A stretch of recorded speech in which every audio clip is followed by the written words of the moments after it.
حضرت be be Fatima Masuma قم سلام اللہ علیہا کے چند کرامات۔ زائرین کا خیال۔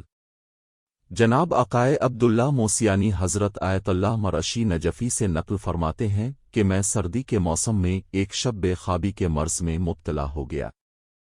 سوچا کہ حرم چلا جاؤں، لیکن نا وقت اور بے موقع سمجھ کر پھر سونے کی کوشش کرنے لگا اور سر کے نیچے اپنا ہاتھ رکھ لیا تھا کہ اگر نیند بھی آنے لگے تو سو نہ سکوں۔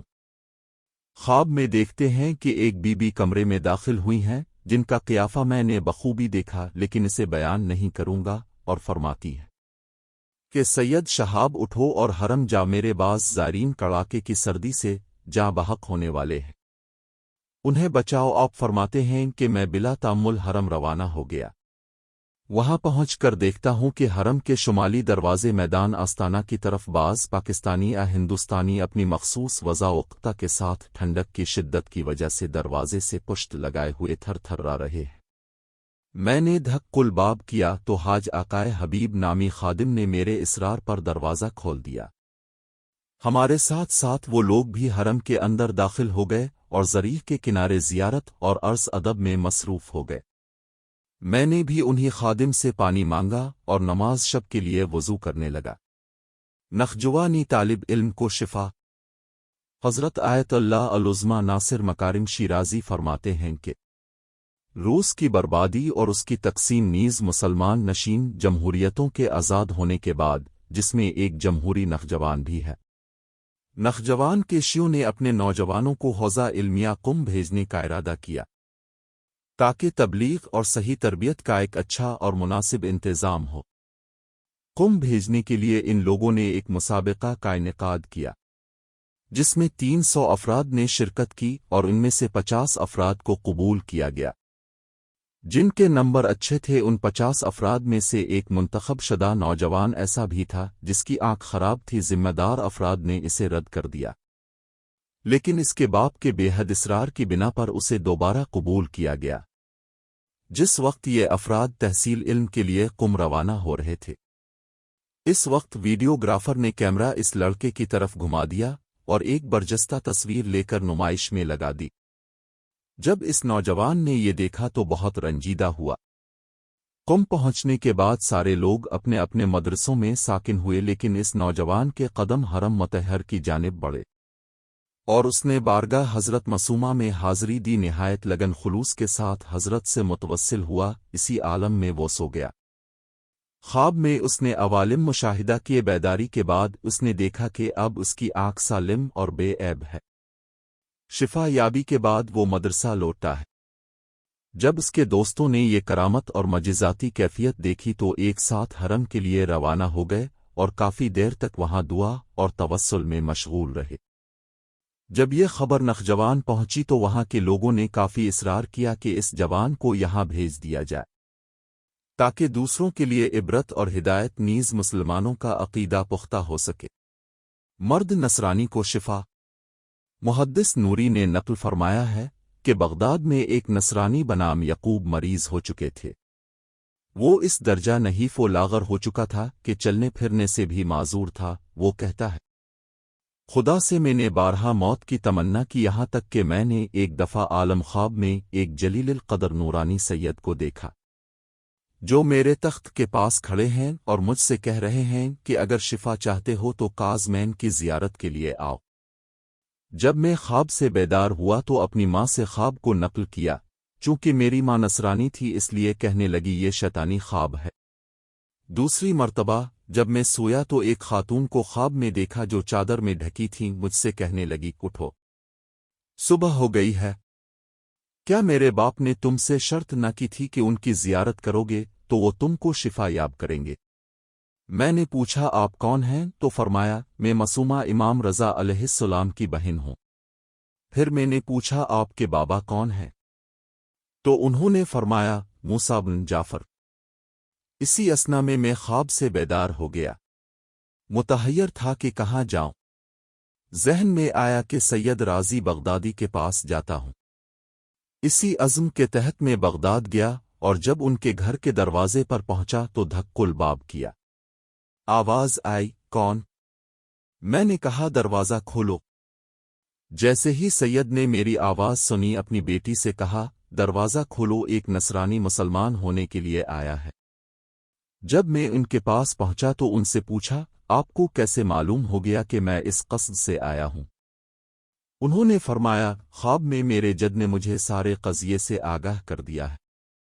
پھر وہ مجھے کاظمین شیخ عبدالحسین تہرانی کے پاس لے گئے تو میں نے اپنی ساری داستان ان سے کہہ سنائی۔ داستان سننے کے بعد انہوں نے حکم صادر فرمایا اور لوگ مجھے امام موسیٰ کاظم علیہ السلام کے حرم مطہر میں لے گئے اور مجھے ذریح کا طواف کرایا، لیکن کوئی عنایت نہ ہوئی۔ میں حرم سے باہر نکلا، پیاس کا غلبہ ہوا، پانی پیا، پانی پیتے ہی میری حالت متغیر ہو گئی۔ میں زمین پر گر گیا، گویا میری پیٹھ پر ایک پہاڑ تھا جس کی سنگینی سے مجھے نجات ملی۔ میرے بدن کا ورم ختم ہو گیا اور میرے چہرے کی زردی سرخی میں تبدیل ہو گئی، اور اس کے بعد اس مرض کا نام و نشان تک مٹ گیا۔ شیخ بزرگوار کی خدمت میں حاضر ہوا اور ان کے ہاتھوں مسلمان ہو گیا۔ مفلوج کو شفا۔ حجت الاسلام و المسلمین عقائی شیخ محمود علمی عراقی نے نقل فرمایا ہے، میں نے خود بارہا ایک شخص کو دیکھا ہے کہ جو پیر سے عاجز تھا، وہ اپنے پیروں کو جمع کرنے کی طاقت نہیں رکھتا تھا۔ وہ اپنے بدن کے نچلے حصے کو زمین پر خط دیتا ہوا اپنے دونوں ہاتھوں کے سہارے چلتا تھا۔ ایک دن میں نے اس سے اس کا حال دریافت کیا تو معلوم ہوا کہ وہ روس کے ایک شہر قفقاز کا باشندہ ہے۔ وہ بتانے لگا کہ میرے پیر کی رگیں خشک ہو چکی ہیں، لہذا میں چلنے سے معذور ہوں۔ میں مشہد امام رضا علیہ السلام سے شفا لینے گیا تھا، لیکن اس کا کوئی اثر نہیں ہوا۔ اب یہاں قم آیا ہوں، اگر خدا نے چاہا تو شفا مل جائے گی۔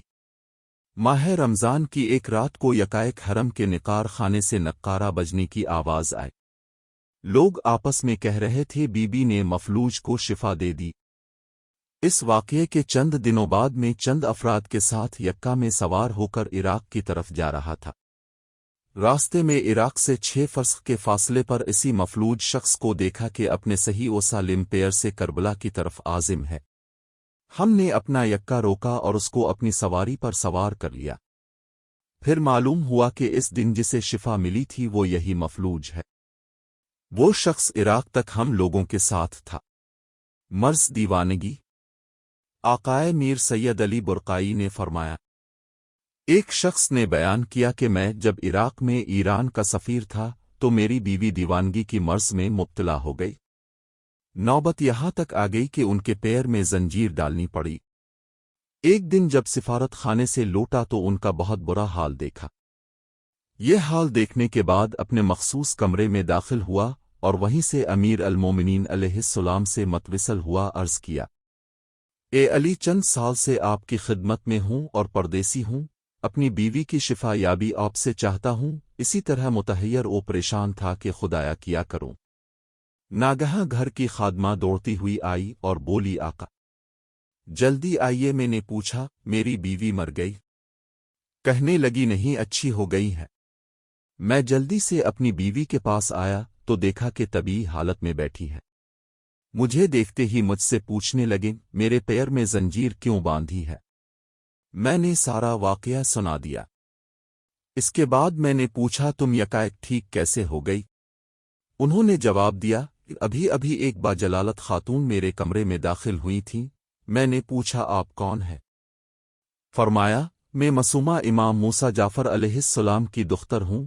میرے جد امیر المومنین علیہ السلام نے مجھ کو حکم دیا ہے کہ میں تم کو شفا دوں، اور میں نے تم کو شفایاب کر دیا۔